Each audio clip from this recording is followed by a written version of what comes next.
pour appeler pourvoyeur de la guillotine, né à Hourouel, dans le Picardie, le 10 juin 1764, est mort guillotiné à Paris, en place de Grève, le 7 mai 1795.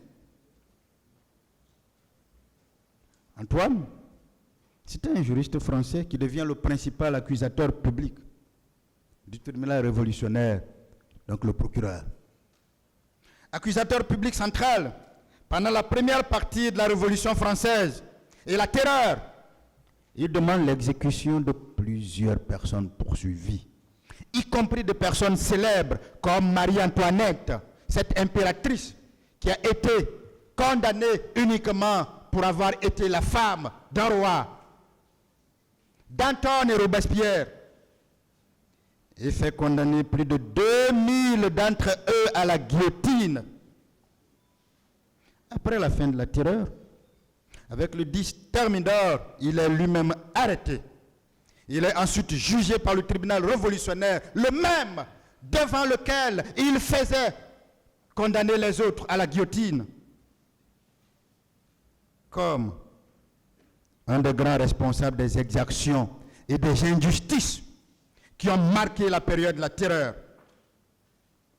Lors de son procès, le plus long de la Révolution française, il déclare, pour se défendre, ce n'est pas moi qui devrait être traduit ici, mais les chefs dont j'ai exécuté les ordres.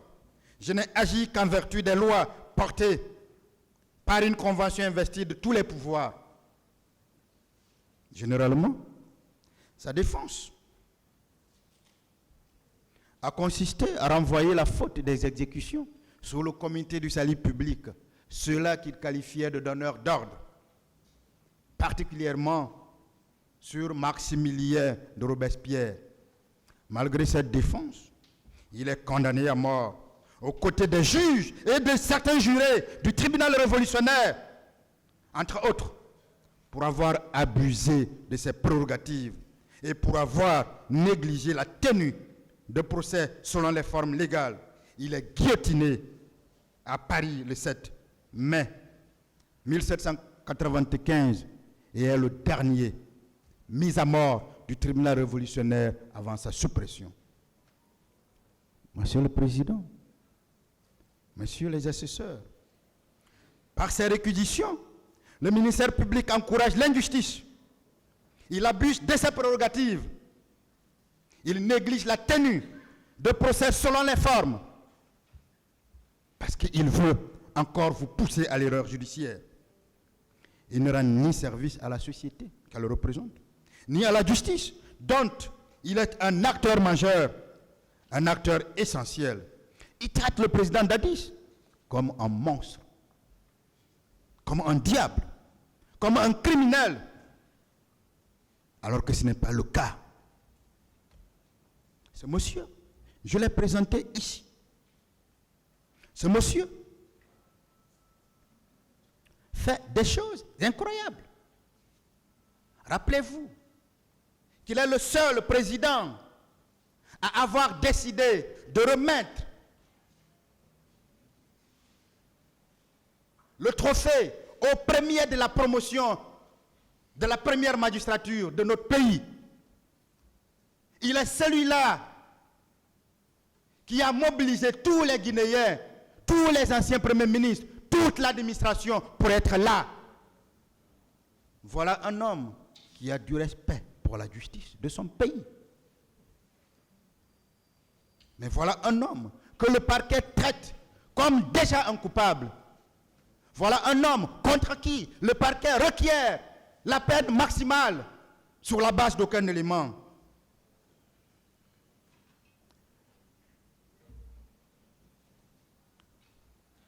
Monsieur le Président, Messieurs les assesseurs, le président Moussa Dadis Camara est jugé par ce tribunal criminel, non parce qu'il a été complice d'un assassinat ou d'un meurtre, mais parce qu'il est le président, qu'il était le président de tous les Guinéens au moment des faits. Le président Moussa Dadis Camara est jugé par ce tribunal criminel, non parce qu'il a été complice d'un meurtre, ou d'un assassinat, mais parce qu'il était le chef de l'État au moment des faits. Le président Moussa Dadis Camara est jugé par ce tribunal criminel, non parce qu'il a été complice de torture, de séquestration ou d'enlèvement, mais parce qu'il était le chef de l'État, le président au moment des faits. Le président Moussa Dadis Camara est jugé par ce tribunal criminel, non parce qu'il a été complice de torture, mais parce qu'il était chef d'État au moment des faits. Le président Moussa Dadis Camara est jugé par devant ce tribunal criminel, non parce qu'il a été complice de pillage, d'incendie volontaire, mais parce qu'il était président au moment des faits. Le président Moussa Dadis Camara est jugé par ce tribunal criminel, non parce qu'il a été complice de vol à main armée, mais parce qu'il était président au moment des faits. Le président Moussa Dadis Camara est jugé par devant ce tribunal criminel, non parce qu'il a commis l'infraction d'abstention délictueuse ou de mise en danger de la vie d'autrui, mais parce qu'il était président au moment des faits. Et je vous pose une question, une seule. Pouvez-vous condamner le président Moussa Dadis Camara en raison uniquement de sa qualité ou de son statut de chef d'État au moment de la commission des crimes du 28 septembre au stade éponyme? Moi, par subjection, je vous réponds. Je vous réponds très clairement et très sincèrement. Non, aucun tribunal ne peut et ne doit entrer en condamnation en raison uniquement de la qualité de la personne parce qu'il a été chef d'État. Non, le président Moussa Dadis Camara ne peut être complice dans quelconque assassinat. Non, il ne peut être complice dans quelconque meurtre. Non, il ne peut être complice dans quelconque enlèvement, d'une quelconque torture, d'une quelconque séquestration. Non, il ne peut être complice d'un vol à main armée. Non, il ne peut être complice d'un viol. Non, il ne peut être complice de tout crime que vous pouvez imaginer. Non, il ne peut être auteur de l'abstention délictueuse. Non, il ne peut être auteur de la mise en danger de la vie d'autrui. S'il devrait être condamné en raison de cette qualité, que tous les présidents de ce pays et même du monde se préparent à être détenus un jour, à être jugés un jour. Parce qu'aux États-Unis, on tue des personnes tous les jours, mais jamais un ministre n'a été inquiété, jamais un président n'a été inquiété. En France, on tue tous les jours, mais jamais un ministre n'a été inquiété, jamais un président n'a été inquiété. On a vécu le soulèvement en Nouvelle-Calédonie. Il a fallu que le président Macron parte là pour que les morts continuent.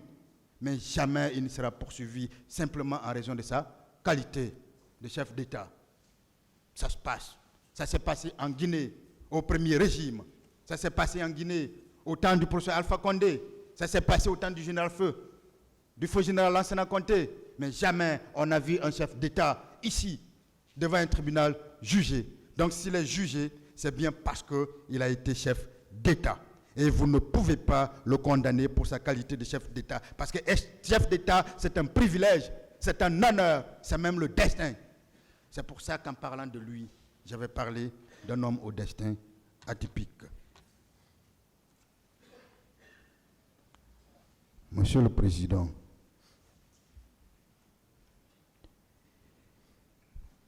quelqu'un a dit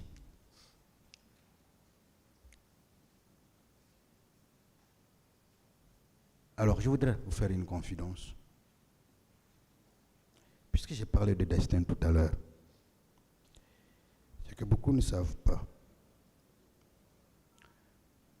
C'est un destin. C'est la manifestation du destin, Monsieur le Président, qui fait qu'aujourd'hui je suis devant vous. Lorsque nous étions sur le banc de l'université, pour les 4 ans, à faire le droit,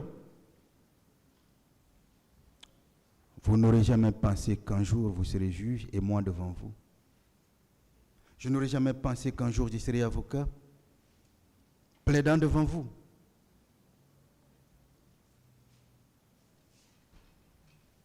Entre 2001 et 2004, on n'aurait jamais pensé que le président Dadis ou le capitaine Moussa Dadis serait devenu président. On n'aurait jamais pensé qu'il aurait eu les événements du 28 septembre. Voyez-vous, depuis 4 jours, je plaide devant vous. Pourtant, ce n'était pas prévu. C'est cela le destin. Je voudrais vous dire ceci. Et c'est la phrase d'une personne que j'aime bien. Et un mot que je garde, une phrase que je garde dans ma vie, qui me rappelle toujours mes devoirs, mes obligations. Quelqu'un a dit que nos efforts soient plus ou moins favorisés. Il faut, quand on quitte la vie, pouvoir se dire j'ai fait ce que j'ai pu. J'ai pensé, en tant qu'avocat du président Dadis, avoir fait ce que j'ai pu. En vous conseillant de vous méfier